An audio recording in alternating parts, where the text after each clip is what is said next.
What's up and rolling?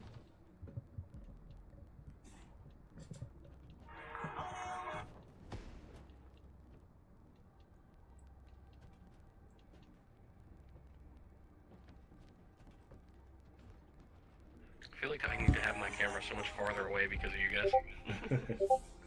All right, the stream is live. Welcome everybody to the first episode of Arche Wielders, the First Descendants only podcast, where this podcast we will be talking about everything First Descendants, going from everything from new drops, updates, how we're doing, what we're doing, and how we're going about building our favorite characters. Today I have with me my host Mesa Ultor and Fortress. How are you guys doing today? Doing good, bud. Doing good. How are you? Doing all right, man. Just super excited to finally get this going. Do want to let everyone know that this podcast will probably be unfiltered for the longest time, just because haven't gotten used to the editing tools yet, or just how to really edit the podcast in general. But we're going to do our best to not make mistakes. First off, I want to go over basically how we're liking the game. What are you guys' thoughts on the game so far?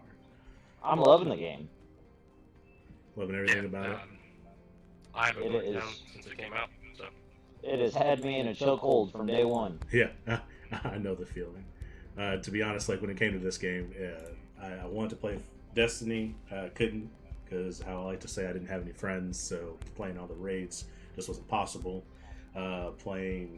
Trying out Warframe, I couldn't get into it only because I felt so behind the curve.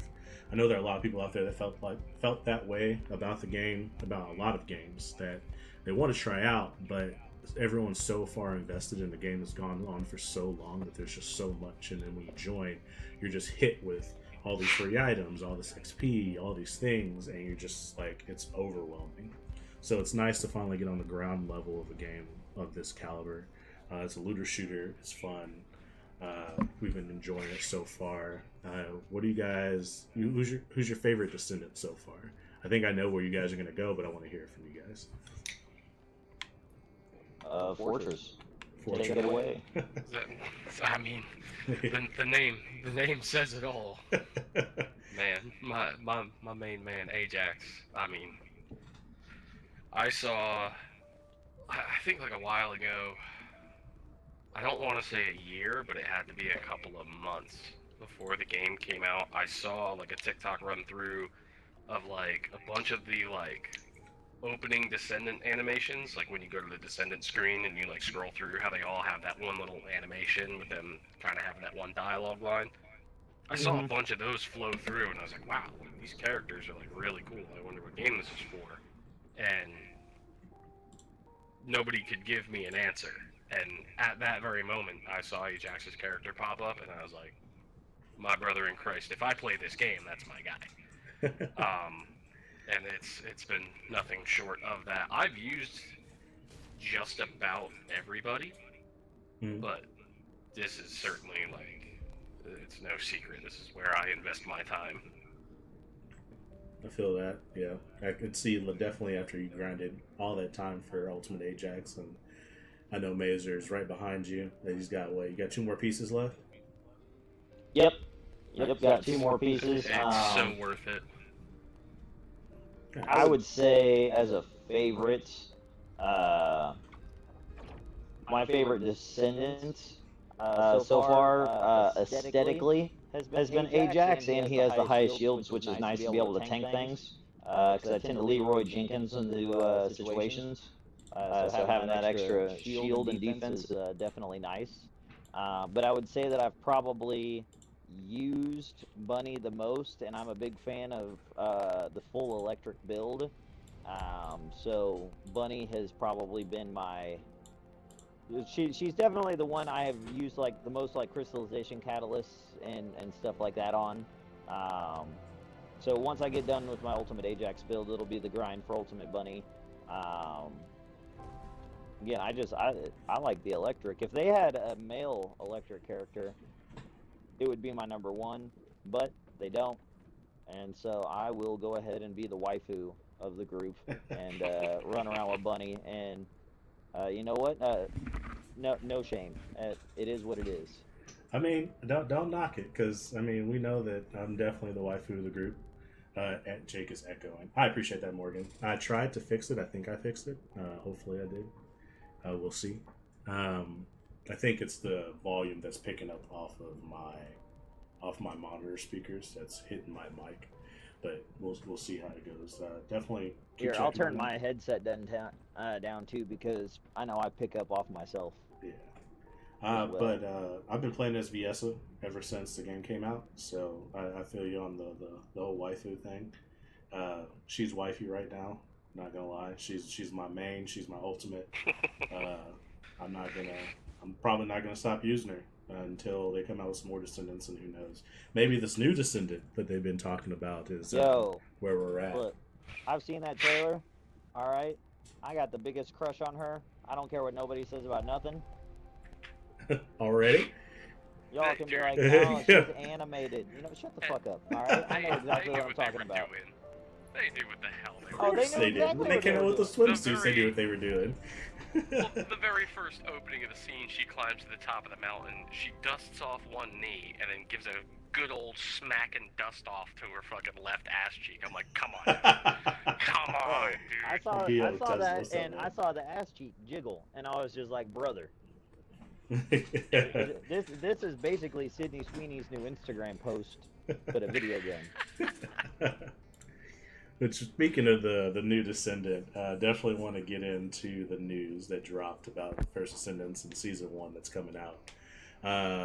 So basically, on Twitter, came across First Descendants Alerts, which is a group on Twitter, or a Facebook, Twitter page, I should say. And they just dropped a buttload of information about the new season, about Season 1. Because if everyone didn't know, this is the preseason, or Season 0. As some people like to say. So the next season will be coming out, will be called Season 1, it'll be called Invasion.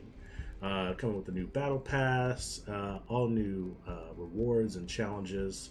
I just accidentally got Ultimate Bunnies and hand cells. Oh, nice. Next on, apparently, I promised that that a lot more work will be going into this new season. Apparently, I didn't know this. I don't know if you guys did. There are a lot of fans that were kind of upset with the preseason Battle Pass. They didn't necessarily care for a lot of things that were in it. Whereas, upset with what? That's what I'm trying to figure out, man. I don't know. Like, I thought all the stuff in it was great. I thought they gave us enough content. They even made up for some of the mistakes that they made with the gameplay, with the servers and issues and everything. They gave us stuff that wasn't even supposed to be out. We're Halo fans, and we're used to having very Zero minimal service. battle passes. Could be. Stop. But it sounds like static when Jake speaks. What? You sound like static when I speak.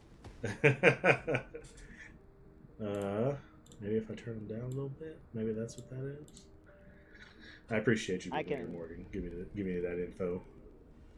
I can also change my switch my mic over to my desk mic too if it's the headset. Gotcha. We'll get it figured out. But yeah, so I don't know what everyone's talking about, but apparently Nexon promises to take the criticism into play. I hope they don't listen to the fans too much, because as we've seen over all the games that we play, that some developers listen to the fans when they absolutely should not. So hopefully that doesn't take place here. Next on the list, inversion reinforcement was a phrase that was tossed around that we still aren't sure what that necessarily means. But a couple of the people over at First Descendant Alerts believes that it'll have like a Diablo 4-esque style, where Nexon will be introducing some new ways for players to progress and evolve the descendants of each season. Basically being able to transform your descendant into like a hunter, attribute, recoveries, or survival class kind of descendant.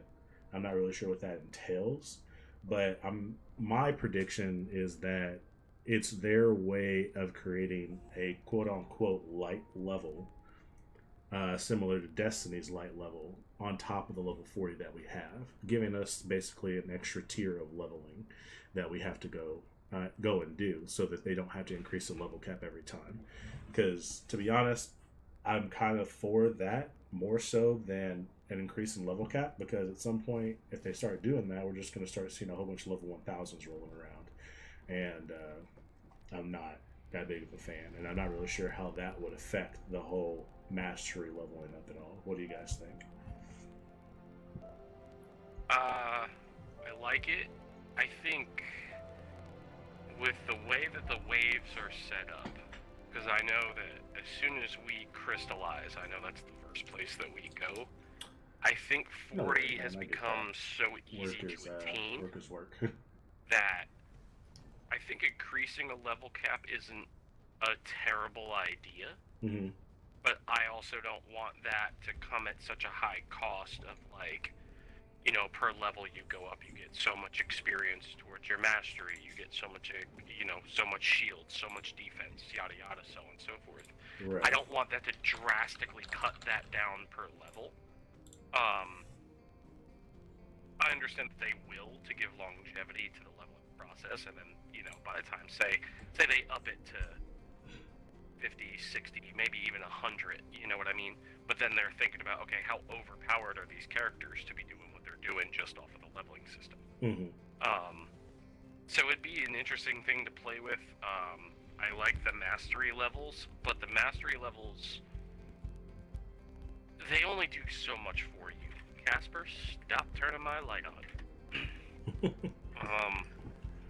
They only do so much for you. As far as, like, they increase, like, mag capacity slot, or, mod capacity, English is hard. Mod capacity slots. That's how you say those words.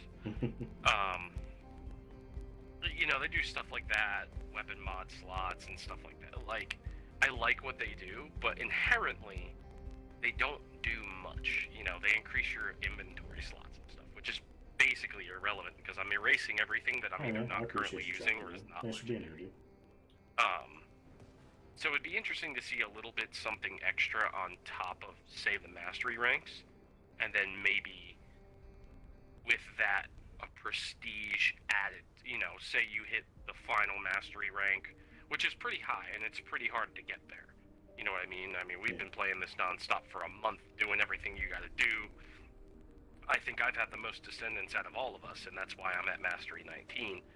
But it's a hell of a ride to get there. So I think if they added a little bit extra to the Mastery rank stuff, and then Prestige on top of that, because your top Mastery is Mastery 30, and realistically it's only doing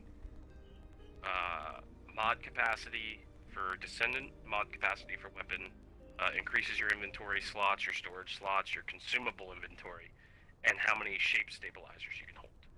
So, in theory, it's honestly doing nothing in the way of like what you get out of it.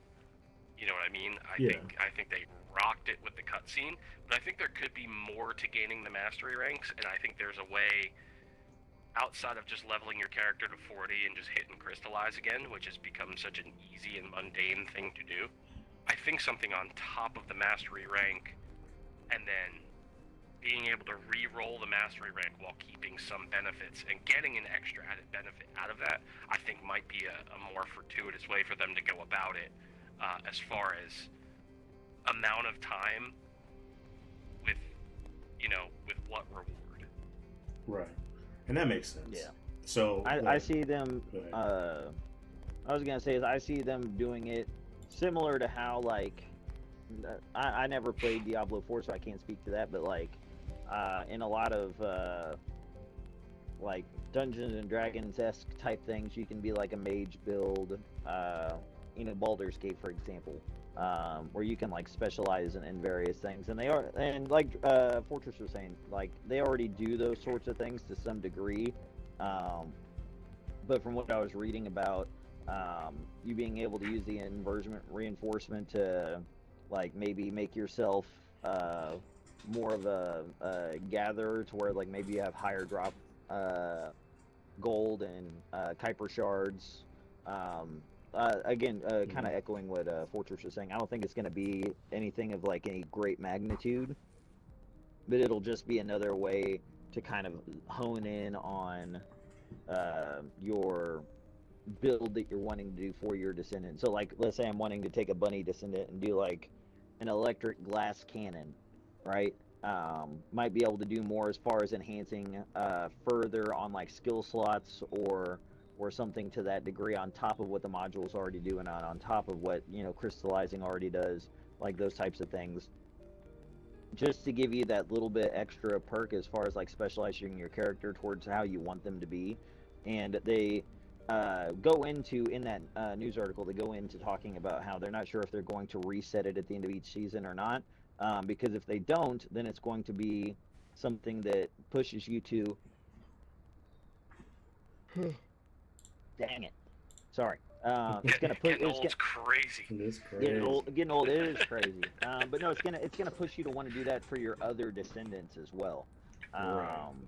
And so, you know, like, let's say you want to have a god killer, like, you can build them just even more so towards maybe like just Colossus, where you get a buff against Colossus where you don't get it versus like the other characters, like, you know, just little things like that. Again, I think it's going to be more of a fine-tuning attribute than anything else, especially for those that are already level 40. They've already crystallized, they've already got modules.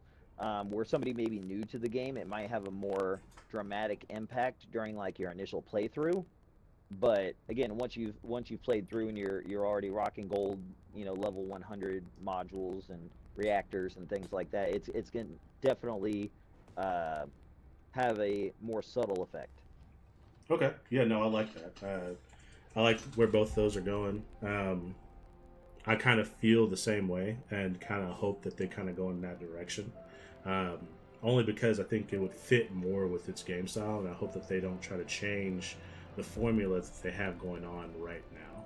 I do think that it needs to be tweaked depending on what they added, but at the same time, like, what we have now was what makes the game the way that it is, and I'm enjoying everything about it. That's I guess, if anything, my fear is that whatever they try to add in there just to please the masses or to try to mix things up just because it gets monotonous, and I know that a lot of games do that to keep people interested.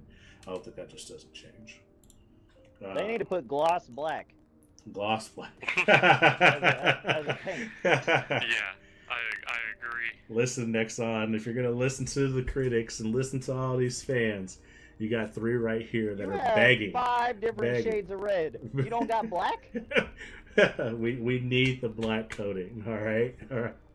I think as time goes on, they're going to upgrade a lot of like customized options. I really, like I was saying the other day, I really hope they make it so you can customize the original skin.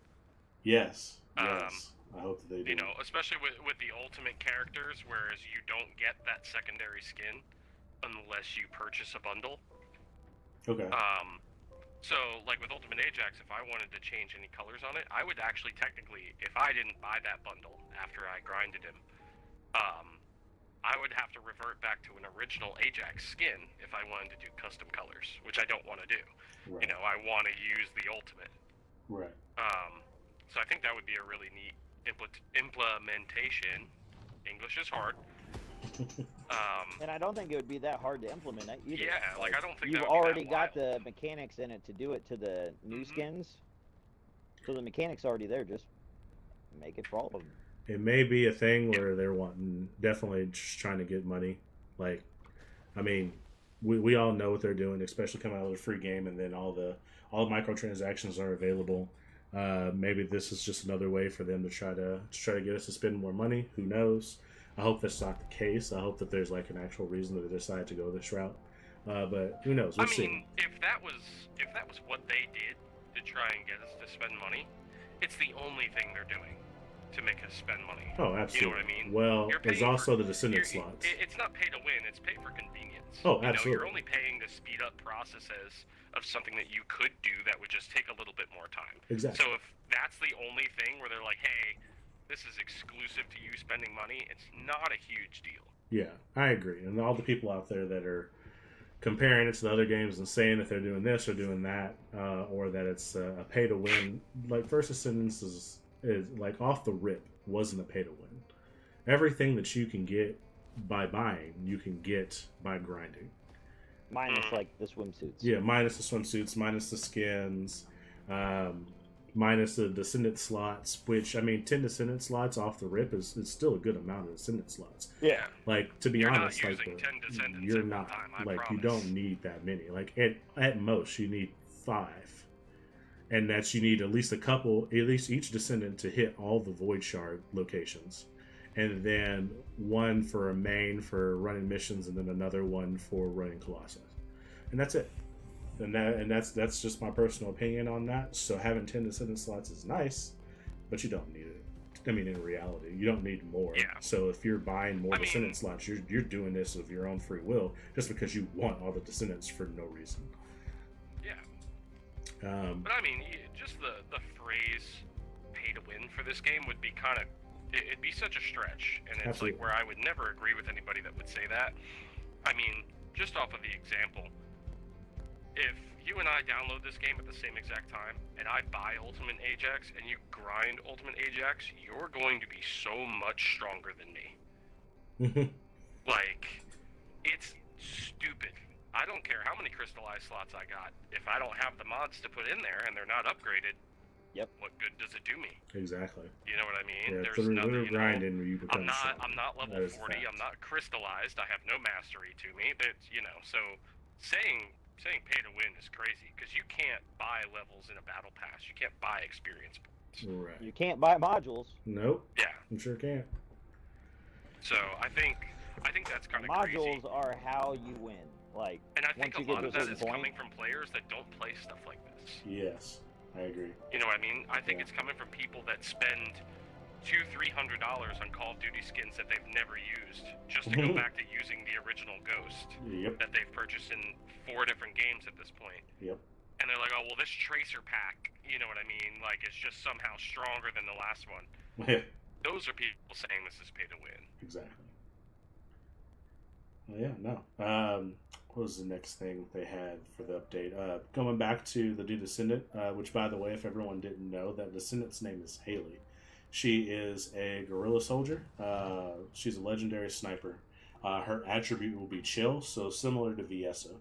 But her sniper will kind of be like a one-shot anti-material, kind of like sniper. So it'd be like a super. The trailer for it looked wild. Yeah. Yeah, sick. I know that me and Fortress were talking about it. The possibility of her being a stealth class. So a stealth chill user. Like Basically, a like Sharon. but Yeah, ice. exactly. Yeah. Yeah, that's what we were thinking about doing. Thinking that would be a possibility.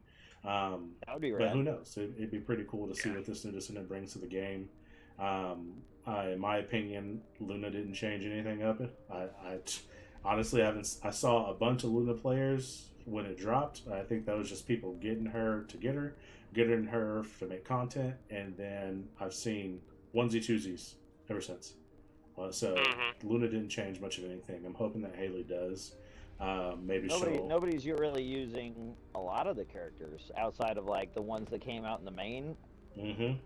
Like I haven't seen much Izmo. I haven't seen much like I've seen any of the other guys Izmo. really. I think I ran into one. I don't even remember running into one. I've seen the Volbees, Viesas, I see a lot of Bunnies, Volbees. Ajaxes, Jabers, Lepics, Glay, Freyna. Like, I see those. Like, all the characters. I see Freyna a lot less than the others. I agree. I do see Freyna. I see Glay more than I see never Freyna. But I almost never see Kyle, but I have seen a few here and there. I've seen one. Some maybe people two. really like it. He has the ability to be a god killer, kind of like Lepic, Mhm. because he has that And that Glay. LAX ability. Glay, definitely. Glay with the unlimited ammo. Yeah. Yeah. If I've seen people those build builds a Glay few right, times, they look it's sick. a problem. Yeah, I haven't really seen too many though. Jaber, I see a lot less, and like as a Jaber user myself, I find that kind of crazy.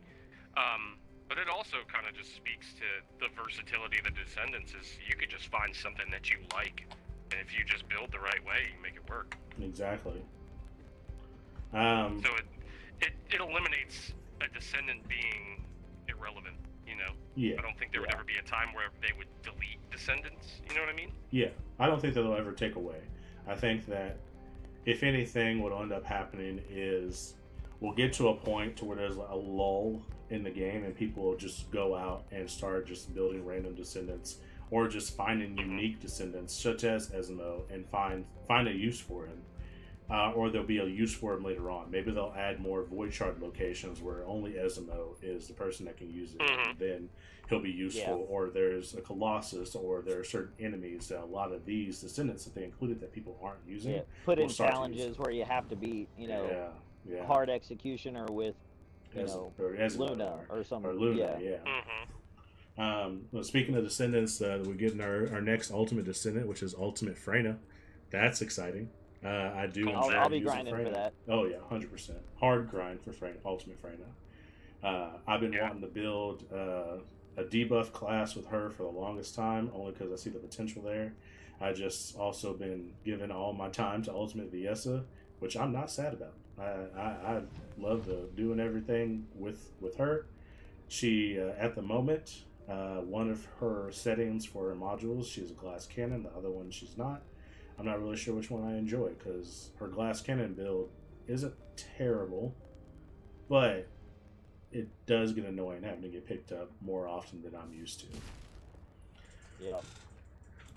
Yeah, I mean, I had too many descendants, and I ended up deleting some just to make sure that I had room for Ultimate Ajax, and Freyna was one that I got rid of. Same. But if I do what I'm gonna do, or what I'm thinking I want to do right now, is I'm gonna try and grind for as many ultimates as I can, and then that way I have an ultimate for each ability. So I have Ultimate Ajax for my non-attribute. I already have Ultimate Lepic for my fire. Do Ultimate Viessa for ice, Freyna for poison, and continue to go from there. I have no desire for Ultimate Volby, and I haven't actually had any desire for Glay. I kind of wanted Glay only because I saw those builds where she was just unlimited rocket launchers or unlimited launcher ammo. Yeah. But at the same time, like, running around with no shields to me sounds terrifying. It's crazy, dude. When I grinded for her, built her, and then leveled her up, it was insane. Now, don't get me wrong, I never took her into an actual mission. I only did waves with her, but it's weird. So I don't know. Maybe they'll do something to her. Maybe they'll give her a buff. Maybe they'll make her better. Maybe they'll actually give her shields. Who knows? But what I am excited for is this new dungeon that they plan on putting in, called the Invasion Dungeons. So like it's saying that like a new way to play, Invasion Dungeons will randomly replace 2 hard mode infiltration operations on a rotating schedule. That sounds honestly pretty cool. It'll be a pain once we run across those hard ones, and we're not exactly running what we should be, but it'll mix up the game. It'll give us something exciting to look forward to and play through. How are you guys feeling about the rotation of the hard missions? I'm stoked on it. Okay. I'm stoked on it. I think it's going to be cool. I like the idea of them putting something that's going to rotate in and out in the game. I think that's something that's going to be very beneficial for the player base, to help keep people intrigued in the game. Every week it's like, okay, what's the dungeon going to be this week? Sort of a thing. Yeah. They also. I hope that they make it very difficult. Of course you do. Well, so the perk to that, from the standpoint of like the creators, is people are now going to be coming back over and over, trying different techniques, different module settings, stuff like that to try and beat it. That's the other reason why they're coming out. We'll talk about it here in a little bit, but they're coming out with the new Colossus. That's harder than the Colossus that's already the hardest. Gluttony, yeah. Yeah, and they even talk about it in the news article, is setting it up in a way so that it's going to force people to try different things. I do like that. That does mix things up, and it does require team coordination. I love that the 3 of us are at least here, so that all we have to worry about is the 4th. Hopefully, at some point in time, we'll find a 4th that likes to roll with us. But at the moment, a triple stack is, to be honest, all we need sometimes. Yeah. I'm liking the fact that they're including dungeons in this. I think it's going to be similar to raids, so that'll be fun to have in there. Like, I would love like a 2-3 hour like raid. Yeah, that'd be dope. Put into this game. And they also got something else they'll be adding in here that you'll like, Jake, is basically speed runs. So, like, the dungeons that they're going to be including in there, basically, I think they're going to have a leaderboard, or at least I hope that they do. Basically, who but can they're run going to be the designed fastest. for solo play. Yeah, yeah. So whoever can run it the fastest, I hope that they, like, show it. And it's like, oh, man, like, I want to beat his time. Like, I want to do it this way. And I think the inclusion of the hard mode infiltration operations will definitely mix things up enough that people will have to continuously come back to try to claim their title again. So I'm good with that. Yeah. I mean, I remember when we were grinding missions, farming characters and stuff like that, there was certain missions where we were like, oh shit, we did that in like a minute. Like, let's try and get below a minute, you know? Yeah. So people are already doing it, you know, when it comes to the grind. So it'll be interesting to see how that goes on like a larger scale. Yeah, Yep. I agree. And going back to what Major was talking about with the new Intercept battle, the Intercept boss battles, the new Colossi that'll be dropping in is called Deathstalker. Specializes in hunting down descendants and has a toxic attribute. So Freyna's out of the mix. So And it hunts you down from the shadows, which I am excited to see how they actually like do that. Yeah. Like, is it going to vanish and like reappear in shadowy areas? Like, that'll be really interesting to see how they decide to play that out. Yeah, and they plan on including new mechanics for the boss battle as well. So I think we can start to see more of what we saw with Hangman included into the Intercept battles. Which I think is very smart on their part. Yeah. It's not just how strong is your gun. Yeah. And they also, like, they kind of do, kind of like an Elden Ring move in that, is they don't tell you what to do. You know what I mean? Mm-hmm. Like, they throw you in there and they're like, all right, figure it out. Right. And, you know, and then you have to kind of coordinate and everything. It forces some teamwork out of it, which I think is kind of cool. You know, there's a lot of people that just run in, you know, you can run into a lot of situations solo dolo, and then it takes the whole teamwork aspect out of it, which, you know, unless you're running in a private game, you know, the idea is to be running with a squad. So I think forcing that teamwork ability is a good move on their part as well. Nice. Yeah, I agree with that. They're also talking about including 2 new ultimate weapons. So that'll be cool. The Evaka and the Frost Watcher. Says that the Evaka will be in Season 1's Battle Pass as a reward. So that's pretty dope. You're getting an ultimate weapon, but that does make me question on the strength of the ultimate weapon. I'm hoping that they don't dumb it down. The strength of all the ultimate weapons is kind of compared to, like, for instance, you got the Tamer. Yeah. Like, all of the Tamer ultimate weapons so far have... Yeah. All the ultimate weapons so far have really kind of been inconsequential for the most part. Yeah. And I'm saying that as a Thunder Cage fan. Yeah. I mean, I think they have their place. Yeah, because each of the I abilities think if you're change just that. min-maxing, you know what I mean? Like a lot of people are, you know, you're cutting out the minimum and using the maximum. I want the best of everything, and the weakest of everything can get the hell away from me. Yeah. You know, min-maxing has its place, and that's where you'll see people using Tamers. But then there's people like yourself, Jake. You want to do a Thunder build. You don't care that the what the hell is it? The Thunder Cage. Like, you don't care that that's not the strongest gun in the game. It fits your build. And I think there's other people that do that. They're not as plentiful as min-maxers, and I think it's going to take time for the min-maxers to get weeded out of this game. You know what I mean? The people that are like, all right, I'm bored of this game. I'm done, you know, and they kick it to the curb because they're like, you know, I just wanted to have the strongest, coolest stuff. I don't want to work for this anymore. And then I think over a longer period of time, those people are going to leave, and I think you'll see a little bit more variety based on build because of that. I agree. I can see that. I think that those people that were there for that min-maxing was... I don't believe that they were initially there for the grind to begin with. They're the ones that are upset about the Battle Pass. True. Yep, that's a fact. Yeah. It's a fact. Yeah. What do you mean I'm not getting super OP things out of the Battle Pass? I quit. Like, and I think the ultimates play even more into a build, you know what I mean? Like, there's some people, like, say you want your build to be, like, super stocky, like mine, you know, tank build. I don't give a shit about movement speed, so that's why, like, LMG was going to be my move. Launchers are always my move, well, until I found Piercing Light. So I never worried about the movement speed aspect because I knew I was just going to be a tank. But then there could be somebody like Bunny where you want to be moving fast the whole time. SMG and a pistol might be your way to go. Yeah. But the ultimate abilities too. You have Greg's Reverse Fate where you're dropping fire damage and barrage, or I just unlocked Python, which is a submachine gun that's specifically geared towards Freyna. Which is lowering an enemy's toxic resistance and boosting like it's doing toxic damage as well. It's the irony that you just got rid of Freyna. Yeah, I mean, it'll still play into Ultimate Freyna when I get it, but it's still a neat SMG. I like the idea of having it. But it even specifically says it's invented strategically to utilize toxic Arche. So they really did think ahead when it came to we want to play into these builds.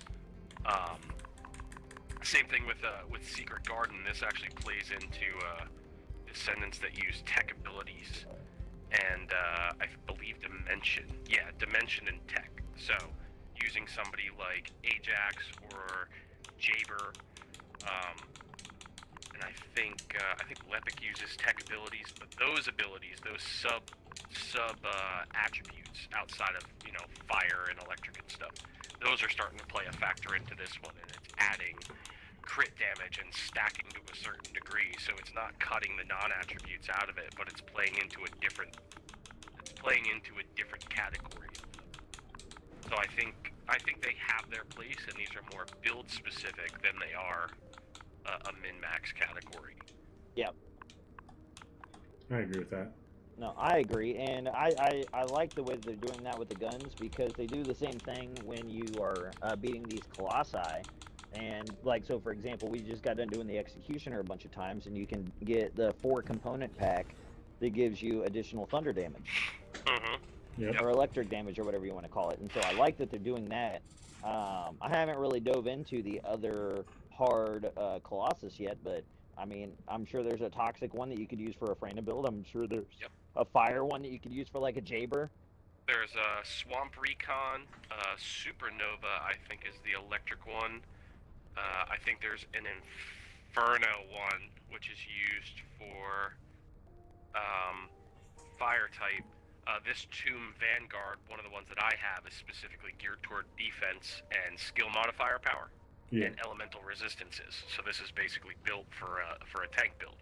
Yeah, I got the polar one for Viesa. Yeah, and then there's a Veteran Marksman set, which is all set to crit rate, firearm attack, and weak point damage. And then I had one that was Acrobat, but I don't remember what it did. Okay. So yeah, they did a good job gearing that, and I think there's so many minute pieces that you can attach on there. Yeah. Yeah, just to custom build for exactly what you want I feel like that's the direction they're going in. I'm a big fan of that. Yeah. Which is the next weapon that they plan on putting on the battle pass as well, is called which is also an ultimate weapon called Frost Watcher. It's a chill focused scout rifle. So that'll be cool. Okay. I'll probably be picking that's that going right with Haley. Yeah. Yep. Haley and Viesa. So I'm good. Yep. I'm good with those. And then I like her abilities, and I think that if they did the stealth thing, I think that would be a really neat play. Because I mean, you're stacking. I mean, if I had to think about it objectively like that, you could stack in skill duration for being in camo, or maybe even using a skill puts you in camo. Yeah. And so that way, you're almost doing a Viesa build with like a firearm character. Like I was trying to maybe compare it, like maybe she is to Viesa what like Lepic is to Blair. Okay. You know what I mean? Yeah. I like that. And then last on that list of updates are the post that First Ascendus Alerts had dropped out there was quality life improvements, and as well as fresh content is what they plan on adding in more. One thing we know will be arriving for long awaited is a trade agent in Albion, which will hopefully give us a way to offload our extra valuable research materials, which we have been. And what this guy gives us now. Don't forget, they've been talking also about mid-season.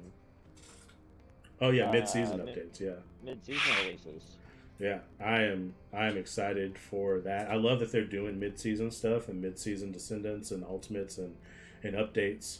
I think that just keeps us engaged throughout the entire battle pass. The battle pass isn't long per se, but it does definitely keep everybody interested. So it gives you something else to focus on as you're going through stuff. Because definitely, like as we've seen, grinding for characters, it definitely can get to us. So sometimes we need a break. So it's nice to get those new challenges out there, start working on those, have some variety. Have some variety, yeah. One other thing I was wanting to talk about was the latest hotfix, and not necessarily what was fixed in it, but the fact that how quickly they're coming out with these hotfixes and these patches. I haven't seen a video game company, or I should say a developer, do this in a long time. It's nice to see that they're able to recognize what's going wrong and fix it without us even really knowing that they're working on it or knowing that it's a problem. There are a lot of things on this hotfix that I didn't know were broken that they're just like, yeah, no, we fixed that. And there are a lot of, and like as I'm checking the comments on Twitter and Reddit and everywhere, there are a lot of people out there that felt the same way. They're just like, I really didn't even know that was an issue, but I was about to go do that. I'm glad that you guys fixed it before I got there. It's nice. It's a nice fresh take, especially from us coming from Halo and dealing with 343 and taking forever to fix all their stuff. I love that this developer likes to take their time with making sure that everything works properly, and then apologizing to the fans by giving us those extra content. So the new intro, the backpack, all that stuff. It's super nice. It doesn't have to be big things either. No. You can appease people. Just little things. Fairly simple. I agree. Yeah. I think this really boiled down to, and I mean, any developer can take this comment any way that they want to. I think these guys are actually playing their own game. Yeah. I don't think they just put it out to the world and they're like, here you go, and then they don't notice anything until somebody says something or they catch a tweet, or they're waiting for fucking Tim the Tatman and Dr. Blue Square on my house on a map now, to play the fucking video game. Mm-hmm. They're actually playing the game and they're discovering things for themselves, and I think there's so much in depth with this game that I'm sure they're learning things that they maybe unintentionally put in the game or didn't realize or didn't know how in depth this stuff went, and maybe they're finding a glitch or something that could be better, or they seem to be players themselves. Yeah. That's at least what I'm catching. Like, that's how fast it is. And the reciprocation for fixing a bug that maybe you even don't know is there is something you're only gonna get from somebody that wants the same thing out of that fix that you do. Exactly. So I think these dudes are genuinely playing their game. You know what I mean? Which is refreshing. I feel like the only time 343 plays Halo is when there's a camera on them. Yeah. Yep. Which was different from Bungie, because the amount of times you remember back when there were so many Bungie playdates, like the time like we had to go in and kill a Bungie member to get a special helmet. You know how many times that happened a month? It was unreal. It was ridiculous at how often they were playing their own game. So it's nice to see Favorites that. was a weekly thing. Like, these dudes had to be on the game to see what was going to be the next thing. Mm-hmm. So yeah, no. Next time, definitely just want to thank you guys for being there for the player base, for being there for the community, and being there for this game. And to be honest, making this game, it's everything that I ever wanted out of this type of game. I don't know how many times I expressed to Mazer and Fortress how much I enjoy MMORPGs. Seeing the world chat, which is crazy, by the way. That absolutely bananas. It's calmed down. It's calmed down. But it's nice, and we love it. Another thing I wanted to touch base on was, so when you guys dropped into this game after about, let's say about a week or two, let's go with 2 weeks. What was your intentions with this game? Like, what was your target plan?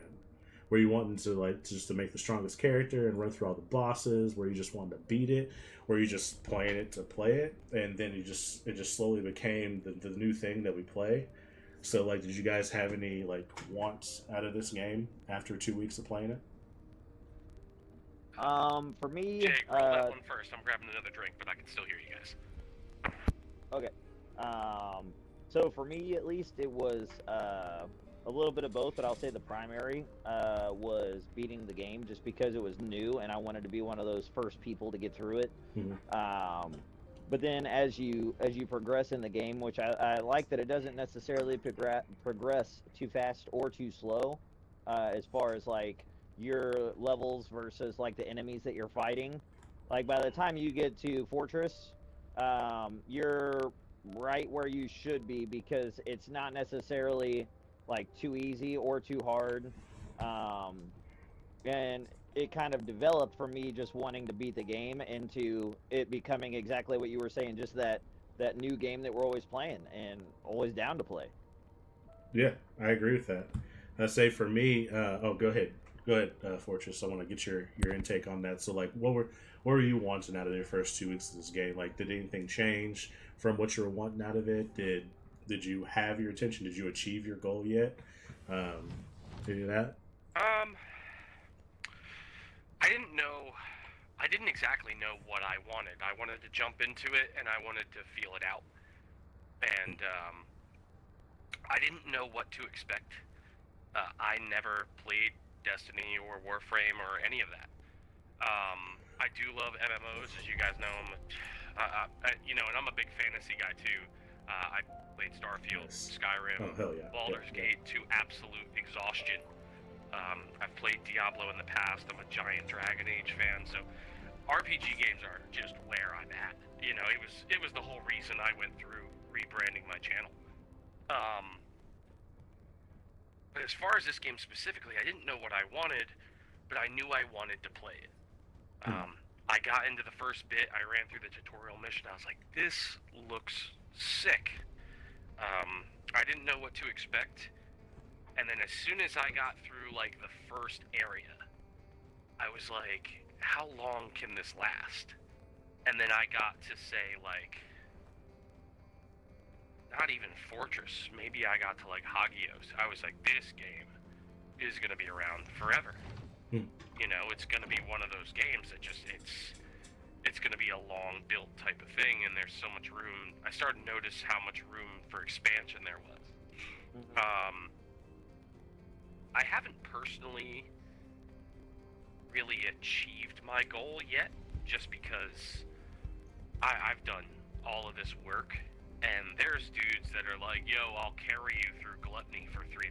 I'm like, what? That's insane, by the way, World Chat. Y'all need to chill with this whole money thing. Yeah, dude. Charging $3 for boss carry is like, if you're broke, just say that. Right. But it's a free game, and you're asking for $3. That's wild. It's cool, bro. Me too. But like, I'm nowhere near that, dude. Like, I went to Dead Bride on hard once, and one of my dudes quit, and I'm like, nope. Nope. I left immediately. I was like, it's not gonna happen. Right. No shot. I do hard executioner left and right now. I have no worries about clearing it. But it takes a minute, dude. Like, I'm doing as much damage as I can. I mean, Cliff, you've done so much work to your tamer, and it's exceeding mine. And I feel like I've done so much work to that tamer. And we are not just ripping through these bosses. No. Yep. Like, so it's like the amount of work that you'd have to do. We're not even through the extra boss they added in the preseason. They're going to add this other boss with season 1, and we're going to be like, so hope you get comfy in that chair, dog, because it's going to take me a while to come see your ass. So. And I love all the challenges. I'm not where I'm at. I'm not at my goal, but like, I don't think this game is really for long-term goals. I think it's for a ton of short-term goals. Okay. And so I have fulfilled a bunch of those. Beat the game on normal. Now start beating hard intercept battles. Get the ultimate descendants. It's such a rewarding thing that I think, like, a ton of mini goals is better than, oh, I just wanna be the best. You know what I mean? Mm-hmm. I could say I have the strongest Ajax, but you know, I'm gonna see a TikTok tomorrow where this dude, you know, is going up against hard gluttony by himself and taking no damage. I'm gonna be like, well, maybe I'm not. Right. You know? I feel that. So, I feel that. yeah. So, have I reached a goal? Yeah, a bunch of them, and it's super satisfying. But the goal, probably never. Yeah. Well, that's good to hear. I'm glad that you guys are enjoying the game. I'd say for me, like, because I played Destiny, because I played Warframe, dropped into this, and honestly, it felt nice to hop back into it. And Anthem, I don't want to exclude Anthem from this, because Anthem was up there as one of those games as well that could have been exactly Anthem's what I $1.25 wanted. right now. Let's not talk about it.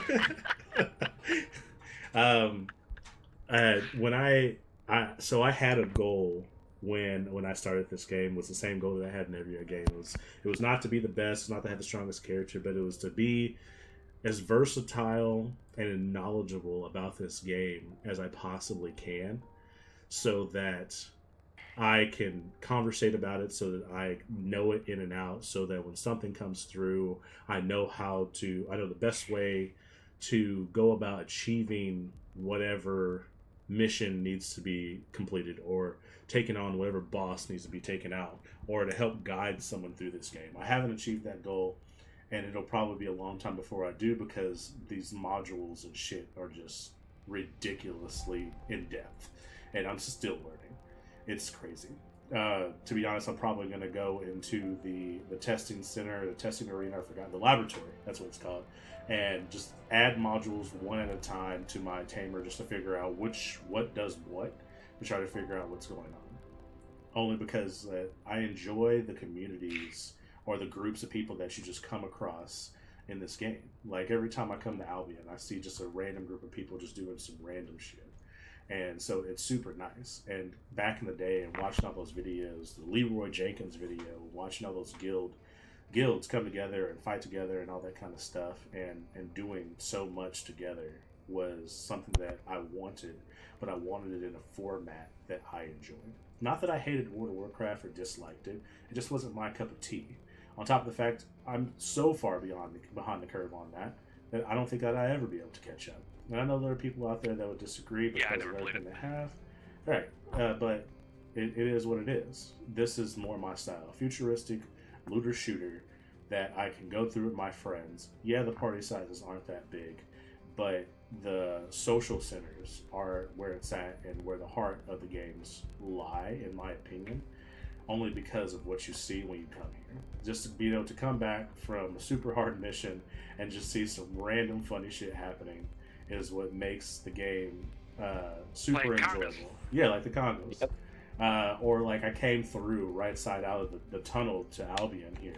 I saw literally just a group of people just sitting down in a circle for no reason. It was like the fashion show. Yeah, I was just like, it's great. So, and that's what I enjoy about these types of games the most.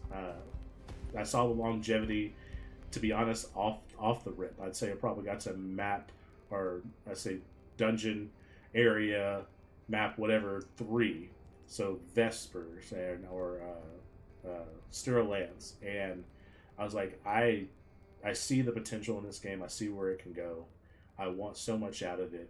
There are a lot of people doubting it, but I think that if they do everything right, this game has as much success and as much potential as Destiny and Warframe did, and I'm here for it. I think it might even be worse, more so, and I think it's because it's a free game. Yeah. I think that's where Destiny is really falling apart. Now, I could be wrong, because people are idiots and continue to pay for the same COD game over and over and over and over and over again. And like they continue to pay more for DLC for Destiny than the actual game. Mm-hmm. Crazy. So I could be wrong, but I think everything's free, but you have to grind for it. Mm-hmm. But if you really want to spend the money, you could buy the stuff. It doesn't buy you power, but it buys you all the cosmetics you could want. You know what I mean? giving people that ability, I think, is just, it's the smartest formula. It really is. I agree. And I think that they realized that. And that's why they decided to go this route, was the fact that if you give people the option to spend money, the chances of them spending money become significantly higher instead of forcing them to spend it. Yep. I feel less guilt for it. Yeah, I think that's why people end up spending more. They're just like, well, I don't feel guilty doing this. I feel like shit for buying all those COD skins, and now I'm like, I gave up COD. I'm like, I'm not playing this ever again. And I mean, I've spent hundreds. Yep. You know, so it's like, you know, the microtransactions are where it's at. But like, I think as far as the social thing, like you were saying, with the communities in these open areas like Albion, I know we talked about, I hope they introduce another social area or expand on Albion. I think that would be super cool. It reminds me of Phantasy Star Online, like back in the day. Yeah. Like Xbox 360, I think it was. It was like one of the first games that came out. It was super sick. I enjoyed it a lot. So I think it's cool to bring that style of community back. In the same way, just by the way, like, you know, you don't just leave that camp and then you just run straight into the missions like World of Warcraft or like Elder Scrolls Online. You know, you have to deploy out to certain areas, and then those areas are their own place with their own social areas, but they're wide landscapes. I think is super cool, but they didn't skimp on that. I mean, this is just the social area, and you could walk to the railing and just look how massive Albion looks. Like, they didn't skip a beat. Right. They kept it going. So I think I highly believe they're going to expand. I would be surprised if they didn't. Yeah. Same here. But I think even stuff outside of, you know, gun gameplay, you know, just doing social stuff like this, I think is such a hit right now. And I think there's a lot of people that are picking this up and probably feeling the same as us, that like, you know, I play Fortnite a ton with Morgan, and it's like, the thought of playing a PvP right now makes me sick. Like, I want nothing to do with it. You know, this is so much more, you know, I mean, that's just who I am as a person, that's personal preference stuff, but I feel like there's gonna be a lot of people that are gonna get that old, nostalgic, you know, co-op gameplay with your friends, you know, feeling that we all fell in love with gaming for. Yeah. You know, we didn't fall in love with it for PvP. Yeah. Outside of like Halo. Right. I mean, but a lot of us fell in love with it for the story. You know, the multiplayer was just like a good bit. But like, we all fell in love with it because we could run through the story modes and the campaigns with our friends. And I think it's bringing that nostalgia back. Yeah, I mean, I'm enjoying that because I'm a PvP person. I enjoy it a lot, but I also enjoy these types of games too. So I'm kind of half and half on that. So like, if a game came out and had a fantastic story but also had a fantastic multiplayer, I'm sold. I would say that this game's story didn't completely grip me and hold me in, but it was intriguing. It was nice to have. But the quote-unquote multiplayer aspect, which is just a co-op play, was super fun. It was nice. It was nice to sit back, play with you guys, not feel the stress of having to push through other players and play against other people. I know Destiny has its PvP, but it's a weird kind of PvP. It's kind of like, did you grind the latest raid to get the strongest gun? No? Well, that sucks to be you. You're about to get shit on. That raid's never coming back, or you're gonna have to spend $100 to get it. So good luck. So I don't know. I'm good with this. But last but not least, I want to talk about what everyone's shooting for now. So we know that Jake Mazer is shooting for Ultimate Ajax. Fortress, you well, just not got only your that, Ultimate I'm also Ajax. shooting for the journal entry of the challenges. True. Yeah, seasonals. Okay. And I'm currently also pushing to try and 100% the normal game map. Mm-hmm. Okay. I am very, very close. Yeah, I think I'm like one fusion reactor off. Nice. So yeah, okay. So everyone's shooting to try basically complete all the challenges before the new season drops, which we have some time, which is cool. Yeah. I'm kind of in the way of like even when I was a kid, like when I was a big Yu-Gi-Oh kid, I wanted a completely holographic deck. You know what I mean? Like I thought that was such a cool idea. Yeah. And I think that concept has stuck with me to like have like this is the rarest and best stuff you could have or whatever, and just for the sake of having it. So like I want to completely outside of normal Ajax because he was my original descendant. I want to wipe my entire roster clear except for ultimates. That's going to kind of be my goal, to have all the ultimate weapons, you know, huge goal. Mm-hmm. You know, and it's all lengthy grinds. Like this is stuff that could last me. The way that these amorphous drop, it could be years. you ain't lying, brother. You ain't lying. You know, like then you know, not only are you rolling the dice on an amorphous, but then you gotta open that motherfucker and like. Yeah, so you know, but to have a complete roster of just ultimate guns, ultimate descendants, I think that's like a big thing for me, and this game is so rewarding in the fact that like I don't feel like I'm lost in that goal. Right. You know, I feel like playing in any other game, like even playing Halo, like doing the battle pass is simply just I grind for a weekend and run through some multiplayer games, and boom, I've beaten the 20-tier battle pass. I have another set of armor, and it is what it is. It's not that impressive. I'm not any better for having it. Right. And I think the reward that you get from doing this is you are so much better. Even if you never touch that descendant, the amount of grinding that you did with the one that you have is significant. Yeah. All the gold, all the Kuiper, basically being able to do all the nothing's ever that you need. Yeah. Even if you don't get what you want, there's progress made, and I think that's a huge deal. I think it's just super rewarding. So I did like how they included that and everything. Full gold roster of everything: weapons, modules, fucking descendants, you know, all of that stuff. I think is my big push. You know what I mean? Like I said, I deleted Freyna, but like I'm getting ultimate Freyna. You best believe. You know what I mean? Yeah, like I feel that. I think that's a neat thing that they did. That it's not just a skin. Mm-hmm. It's a whole different character, and there's a buff to it and stuff. Like it's so much more rewarding. Yeah, I did feel a little uneasy about that at first when I saw that the ultimates were new characters and not just upgrades of the character that you have or transformations of the character that you have. I thought that because at first, like I saw the ultimates when I first started playing the game, and I thought I was like, oh, cool, okay, I'll go to the mastery, and at some point when I reach a certain mastery level, it'll become that ultimate. I thought that was the way that it was going to go, and then I saw that I was like, no, that's a whole new character to level up. And I was like, that kind of sucks. But at the same time, like, it doesn't, because it's not just a new character with the same stuff. It's a whole new character with extra stuff. It's stronger than what you have.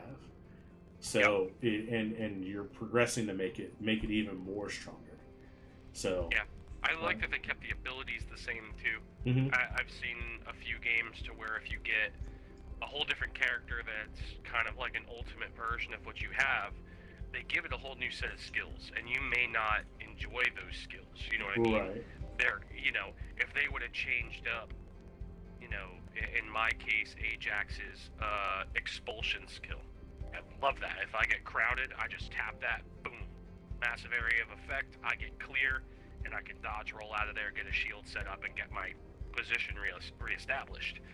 Whereas if they change that, you know, they give you the ability to change that with the Transcendent modules, which I think is really dope.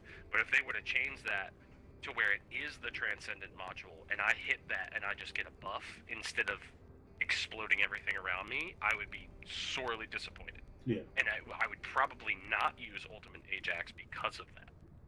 So I think it's good that they kept the skill set the same. So it is a completely new Descendant, but it's also not. Yeah. I like that too. Yeah. I can agree with that. But I like that they didn't try to reinvent the wheel with every character, even when you've gone beyond that character. Right. It's keeping it. It's just keep it simple, stupid. And I like that they did that. It made it more enjoyable, and I do like the Descendant mods where it does change it up, but it's not forced upon you.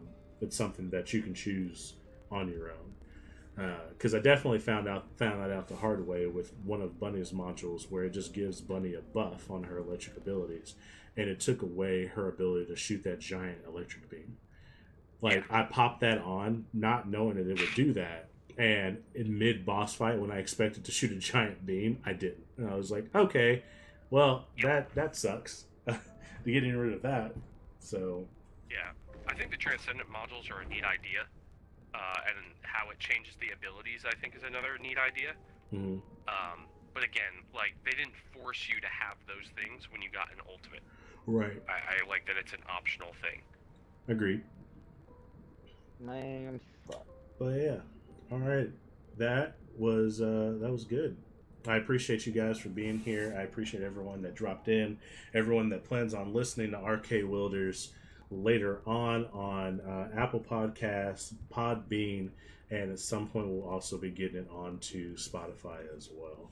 But until then, you can tune in live on Twitch on Tuesdays at 7 p.m. Central. And you can hear the podcast, I'm hoping Tuesday evening, more than likely Thursday at the latest. Wednesday at the latest, just because of the time it takes me to get this audio detached and uploaded. Definitely check out the Discord, which is called Hollow Descendants, which will have me, Mazer, and Fortress in it as well. I created this Discord, and I wanted to create this podcast just as to be a pillar to the community. The Discord is to help newcomers, especially, make their way through the game. Because, like I said, I'm not a fan of hopping into a game and being behind the curve. I would have loved for there to have been a community there to help me through. For all I know, there probably was, but it just wasn't put out there, and I didn't know. So I'm going to do my best to make sure that that's out there for you guys. Just like you guys need help, we need help sometimes. Because sometimes not all of us are on. Help me! We just need help through the bosses. Sometimes we need a good carry because Dead Bride just gives it to us that way. Brother. So that's how it goes. But again, check out Hollow Descendants. If you check out my Twitch page, there should be a link to that Discord in there. Check out the podcast. Come back on Tuesdays. Follow me on Mondays, Tuesdays, and Fridays for more streaming. On Fridays, I will be streaming on the Eternals page, which is our esports organization, which me and Mazer are both content creators for. Make sure to give Mazer a follow, as well as Fortress. Follow Fortress for all the RPG games. He definitely be on the lookout on August 31st for Dragon Age of Veilguard. And I will be playing it. I do know that. Gotta get Kira It'll happen because she doesn't want to buy it, but we'll see how that goes. And check out Mazer's page for Any Day Anime, where him and I do a podcast for strictly anime. Talk about everything anime. New episodes, new things, news, movies. We do a couple of tournaments, bracket-style tournaments. We've done a couple in the past for Best Fire Wielder, Husbando Wars, Waifu Wars. We'd like to get a couple of hot takes going as well. We like to have our little discussions. So if you're for the discussions on hot takes and want a good laugh, definitely drop through on there on Wednesdays. So that'll be tomorrow if you guys are wanting to check that out. But until next time, you guys have a good night, and we'll see you out there, Descendants. Night.